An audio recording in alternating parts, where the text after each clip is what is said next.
নমস্কার বন্ধুরা, কেমন আছেন সবাই? চম্পাস কিচেন ব্লগে আপনাদের সবাইকে স্বাগত।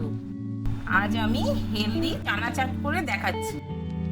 উপকরণ হিসাবে রয়েছে পেঁয়াজ, শসা, কাঁচা লঙ্কা, ধনেপাতা, লেবু, টমেটো, সিদ্ধ করা আলু, ছোলা, মটর আর মুগ কড়াই আগের দিন ভিজিয়ে সিদ্ধ করে নিয়েছি। তারপর নেব ঝুরি ভাজা, নারকেল কুচি, গোলমরিচের গুঁড়ো, ভাজা মশলা, বিট নুন, সাধারণ নুন।